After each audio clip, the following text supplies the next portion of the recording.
Good morning, Communication Studies. This is Mrs. Rogers, and as we make our way through the 2022-2023 school year, we're talking about how you can communicate most effectively, specifically now in something like a news broadcast. We are talking about two things. We're watching CNN 10, and we're talking about how the information is presented on screen, and then what forms of communication come together in the way that information is presented. So, okay, direct speech. I'm speaking directly to you. That is direct speech. And then we have the interview. If someone was asking me questions and I was responding to them, it's more conversational. Then you have the interview, okay? And then there's voiceover. So if you're seeing an image, it can be any image. You're seeing an image right now, and the words going behind it are either, well, hopefully explaining what's going on, but maybe not. And maybe that's not so effective. And then we have the form of communication. These are related, really they kind of overlap. They're different ways of describing the same thing. In speech or in an interview, you have words coming at you, verbal communication, words, right, spoken word.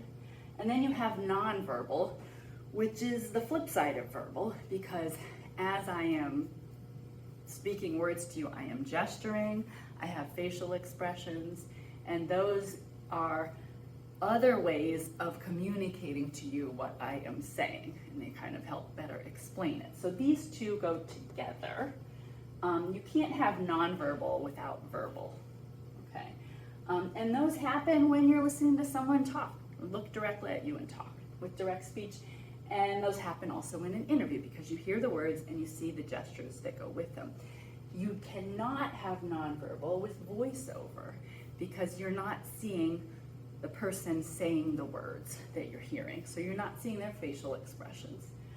So no nonverbal with voiceover. You can get that out of there. Now let's talk about visual. Visual is what you see around, okay? And it's also facial expressions and hand gestures, but since we include those in nonverbal, we're going to kind of set them aside and just talk about what's going on around. That could be in a picture that you see in a voiceover, or this, okay? Plain black and white, right?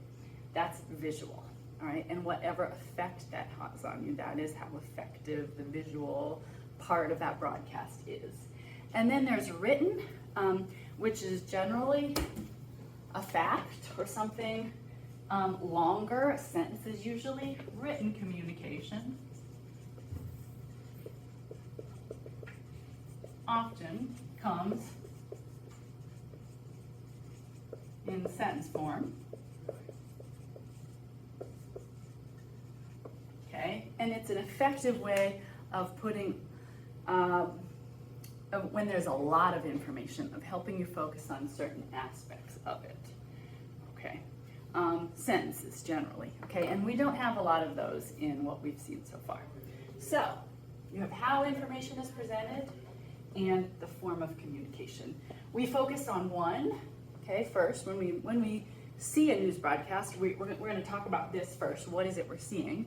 And then we set that aside and go to the form of communication, and then we talk about this and describe exactly what is the verbal communication, exactly what is the nonverbal communication, and is it effective for the message, for whatever it is they're trying to say. Are their hand gestures, do they match? Do their emotions, does everything they're expressing match what they're saying? Does what you see on the screen also illustrate the point? Okay, and when we get really good at that, you will be able to manipulate it and use it exactly in all of your communication projects. So that's why we're focusing so hard on it now. And as we move forward in communications, you're going to be able to use these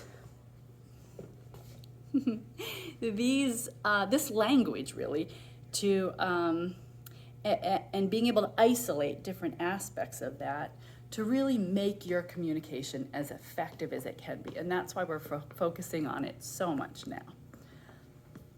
And this is Mrs. Rogers. For Communication Studies with Mrs. Rogers, have a great day.